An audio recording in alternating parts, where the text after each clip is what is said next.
masalah balaghah di sini, jika hal itu berkaitan dengan balaghahnya, sastranya orang Arab, maka tentu yang lebih mengetahui tentang ilmu balaghah al-Arabiyah, sastra Arab, maka tentu yang lebih mengetahui dari sastra Arab tersebut adalah orang Arabnya itu sendiri. Sehingga saya kira hal tersebut tidak akan ada konflik, meskipun ada konflik mungkin atau ada pemahaman perbedaan, itu hanya sebatas di zahirnya saja. Dan dari orang-orang Persia itu tadi tetap akan menjadikan kiblatnya dalam hal sastra Arab, ya tetap ke orang-orang Arab. Seperti sekarang orang-orang Cina menjadikan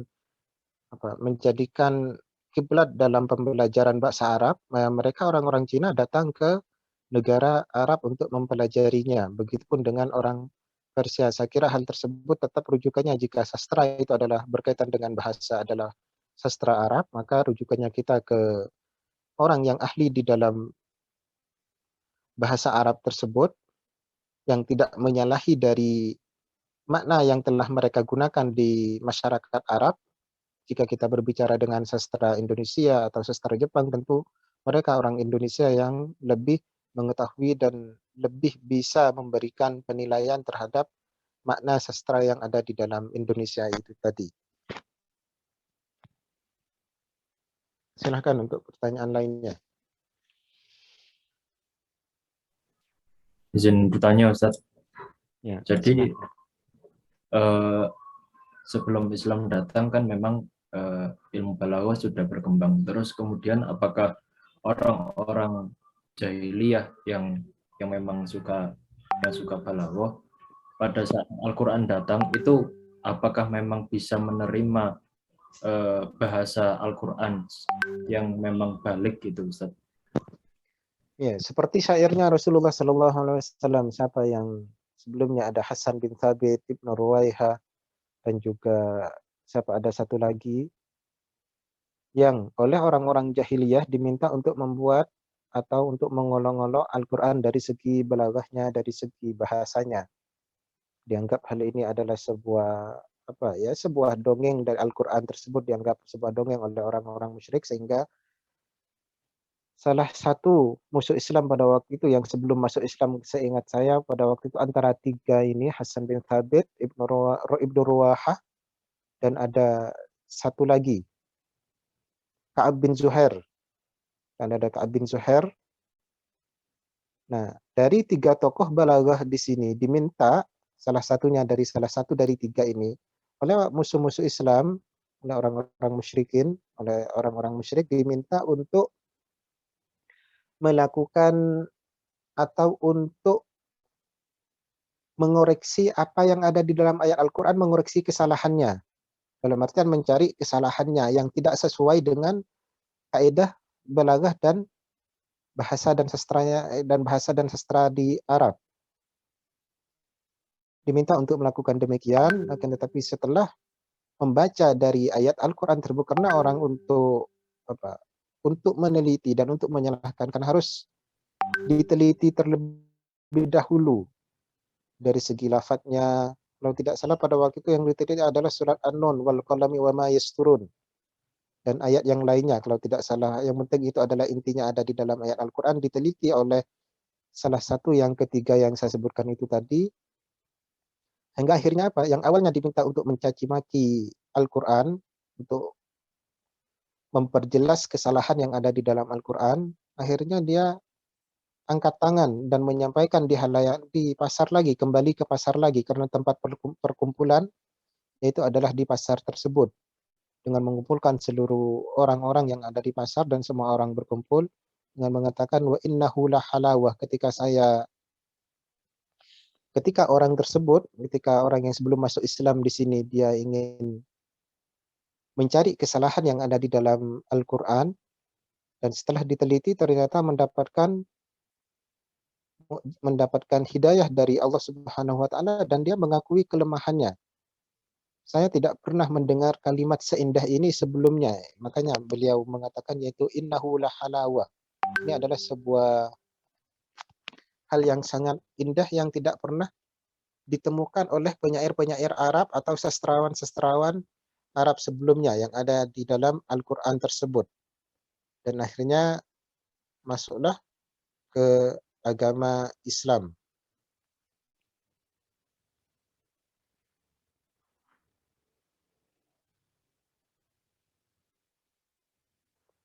Sehingga ini perkataannya yaitu innalahu lahalawah wa inna alaihi latalawah wa innahu ya'lu wa la yu'la alaih. Itu yang dikatakan ketika ada seorang yang ini Walid bin Mughirah, ya, Walid bin Mughirah diminta oleh pemuka-pemuka Quraisy untuk mencari kesalahan yang ada di dalam ayat Al-Quran, untuk mencari kelemahan ayat Al-Quran tersebut. Setelahnya dia mendalami dan setelahnya Walid bin Mughirah ini pada waktu itu ini di masa dia sedang menjadi musuhnya Islam, ketika dia masih belum masuk Islam, maka ketika melihat dari isi dan kandungan ayat Al-Quran yang kalimatnya tersusun begitu rapi, keluarlah perkataan Walid bin Mughirah ini di hadapan seluruh masyarakat umum di bangsa Arab, itu dengan perkataan wallahi inna laqauluhu alladhi yaqulu la halawah wa inna alaihi la talawah wa innahu la muthkirun a'lahu mughdikun asfalahu wa innahu la ya'lu wa la yu'la wa innahu la yahtimu ma tahtahu. Itu yang disampaikan oleh Walid bin Mughirah, bahwa di dalam Al-Quran tersebut terdapat keindahan, terdapat hal-hal yang halawah, hal-hal yang indah. Wa inna alaihi la talawah, dan juga dari kalimatnya, bahwa dari ayat ini innahu la ya'lu, dia mengetahui bahwa dari ayat Al-Quran ini pada akhirnya Al-Quran ini dia akan tinggi, wala yu'la alaih, dan tidak akan ada yang berani meninggikan dari keunggulan ayat Al-Quran di sini. Wa innahu la yahtumu ma tahtahu, dan akan menghancurkan semua sastra yang ada di bawahnya. Dalam artian akan menghancurkan kalimat-kalimat lain bahasa Arab yang berusaha untuk menyaingi ayat-ayat Al-Quran itu tadi. Itu kesaksian dari orang-orang musyrikin, yaitu Walid bin Mughirah, yang diminta untuk beliau adalah Walid bin Mughirah di sini adalah salah seorang yang ahli balaghah di zamannya, diminta untuk mencari kesalahan-kesalahan Al-Quran yang tidak sesuai dengan kaidah balaghahnya. Seperti itu.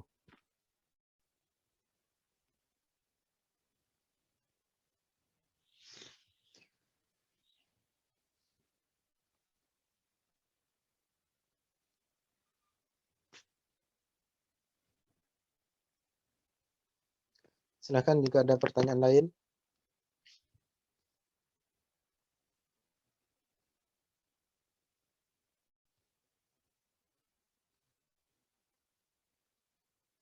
Hasbi ditulis yang tidak hadir, Hasbi. Penanggung jawabnya. Siapa yang tidak hadir? Oke Ustaz, saya tulis Ustaz. Ya, ditulis nama yang tidak hadir saja, tidak perlu disampaikan yang hadir. Yang tidak hadir ditulis, disampaikan di grup.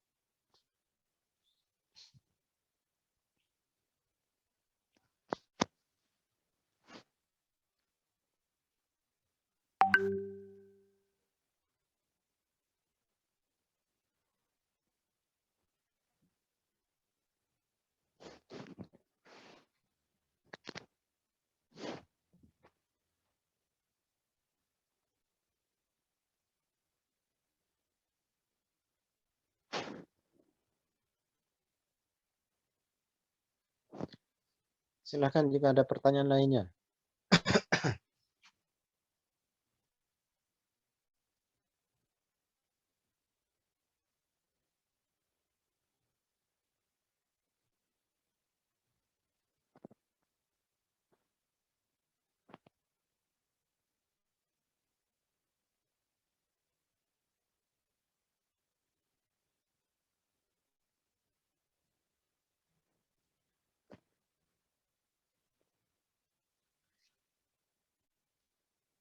Ini satu kelas jumlahnya berapa anggota kelasnya?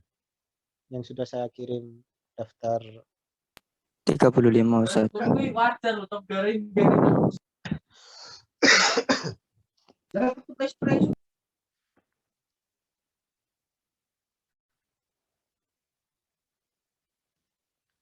Silakan jika ada pertanyaan lainnya.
Ya, dan ilmu balaghah di sini kalau kita kembalikan kepada Al-Qur'an, karena guru Al-Qur'an ini adalah Rasulullah sallallahu alaihi wasallam, siapapun yang berbicara tentang Al-Qur'an, maka gurunya adalah Rasulullah sallallahu alaihi wasallam, dan itu beliau adalah satu-satunya guru yang mengajarkan kepada kita tentang Al-Qur'an, sehingga Allah mensifati Rasulnya dengan kana khuluquhul Qur'an. Sayyidah Aisyah mensifati dan juga di dalamnya bahwa Allah Subhanahu wa taala memuji Rasulnya dengan wa innaka la'ala khuluqin azim, yaitu bahwa Rasulullah adalah akhlaknya sangat tinggi, dan Sayyidah Aisyah memberikan penjelasan dari hal tersebut bahwa karena khuluquhu sallallahu alaihi wasallam al-Qur'anu kulluhu, bahwa akhlaknya Rasulullah adalah Al-Qur'an. Apa yang ada di dalam Al-Qur'an itulah akhlaknya Rasulullah sallallahu alaihi wasallam. Sehingga ilmu balaghah ini yang kita kaji erat kaitannya dengan Al-Qur'an, dan guru Al-Qur'an di sini adalah Rasulullah sallallahu alaihi wasallam, maka sudah tidak diragukan lagi bahwa Rasulullah sallallahu alaihi wasallam adalah guru dari balaghah, guru dari al-bayan, guru dari al-badi' dan guru dari keilmuan di dalam ilmu balaghah di sini. Bahkan al-bayan, misalkan keilmuan bayan yang ada di dalam unsur balaghah, hal yang diinginkan oleh Nabi Musa, karena Nabi Musa pada waktu itu beliau tidak bisa menyampaikan secara bayan sebagaimana di dalam balaghah, maka Nabi Musa meminta kepada Allah untuk dijadikan saudaranya, yaitu Nabi Harun, yang lebih fasih secara lisan dan lebih jelas dalam penjelasan untuk menyampaikan kepada umatnya ketika berdakwah. Makanya orang yang akan berdakwah, kalian misalkan prodi IAT akan menjadi imam dan akan menjadi apapun nantinya di tengah masyarakat, diperlukan ilmu bayan di sini. Diperlukan ilmu bayan, sehingga dari pentingnya ilmu bayan di sini sampai sekelas Nabi Musa meminta kepada Allah untuk diberikan Nabi Harun, didampingi oleh Nabi Harun, yang Nabi Harun di sini lebih memiliki kefasihan dibanding Nabi Musa, sehingga ilmu bayan ini adalah ilmu yang harus terpenuhi bagi orang yang akan berdakwah di tengah masyarakat. Seorang nabi saja, ketika Nabi Musa tidak mampu untuk mengatakan secara fasih dan secara bayan, maka ini seorang nabi masih membutuhkan kepada nabi yang lain, yaitu Nabi Harun. Membutuhkan bantuan Nabi Harun karena Nabi Harun yang lebih fasih dan lebih memiliki ilmu bayan di dalam penyampaian kepada masyarakat. Dalam firman-Nya Allah, yaitu wa akhi Haruna huwa afsahu minni lisanan arsilhu ma'i an yusaddiquni inni akhafu ayyukadzibun. Jadi dimintanya Nabi Harun di sini untuk mendampingi Nabi Musa karena lebih memiliki bayan, lebih fasih dalam menyampaikan bahasanya kepada masyarakatnya. Sehingga bayan atau ilmu balaghah ini bahkan menjadi doa bagi Nabi Musa sendiri, yaitu wahlul 'uqdatam min lisani yafqahu qawli. Kalimat wahlul 'uqdatam min lisani yafqahu qawli di sini permintaan Nabi Musa agar ketika menyampaikannya yaitu penuh dengan bayan, penuh dengan ilmu balaghah ini. Ini sekelas Nabi meminta kepada Allah akan diberikan bayan, apalagi dengan kita. Dan ini harus kita pelajari dalam menyampaikan ilmu kepada masyarakat nantinya.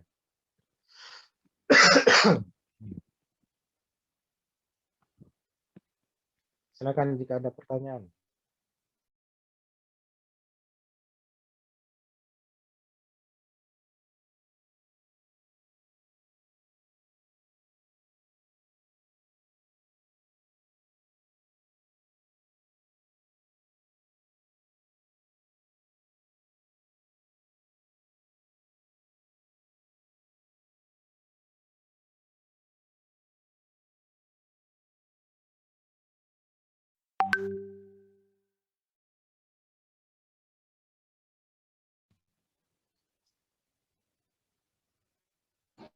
Izin bertanya Ustaz. Ya, silakan. Kan tadi Rasulullah itu adalah orang yang menjadi guru balaghah gitu. Tapi apa enggak itu? Karena kan sebelumnya Rasulullah itu ummi gitu.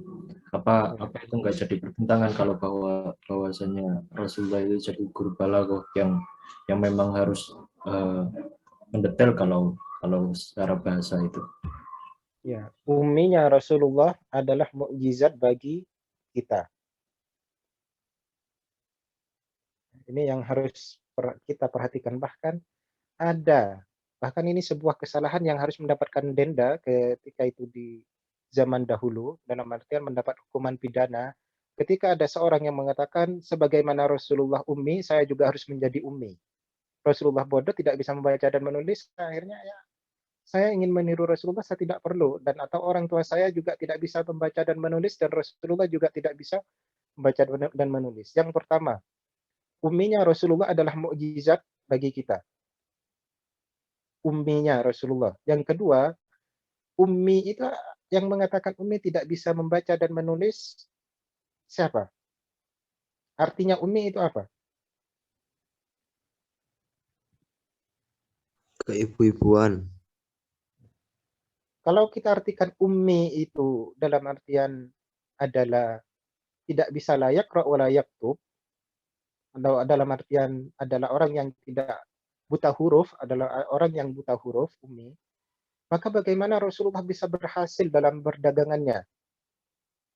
Kalau yang dimaksud ummi itu adalah orang yang bodoh, yang tidak bisa segalanya dalam hal apapun. Bagaimana bisa berhasil dalam dagangannya sebelum diangkat menjadi seorang nabi. Yang kedua, lafaz ummi adalah penisbatannya, bukan kepada dia bodoh atau tidak tahu terhadap hal apapun, tidak. Akan tetapi nisbat kepada Rasulullah di sini dilahirkan atau diutus di tengah-tengah ummi, di tengah-tengah masyarakat yang jahiliyah, yaitu Ummul Qura.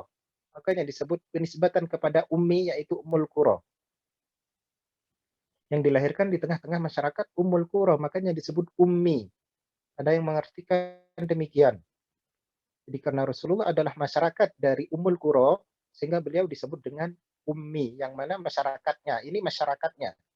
Masyarakatnya adalah masyarakat yang pada waktu itu adalah kaum jahiliyah, kan, tetapi bukan berarti tidak bisa membaca dan menulis karena mereka sedang banyak melakukan perdagangan ke luar negara.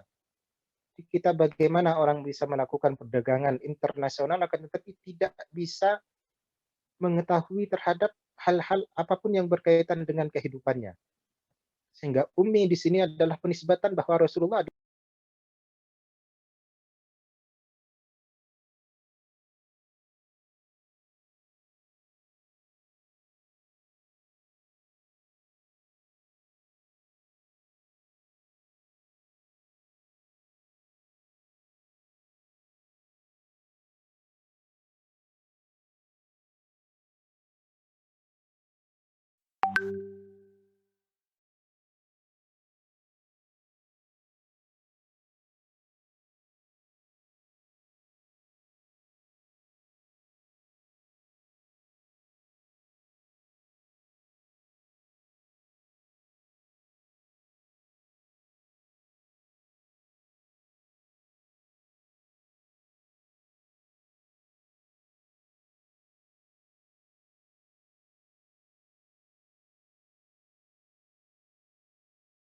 Ya, Rasulullah adalah tidak bisa membaca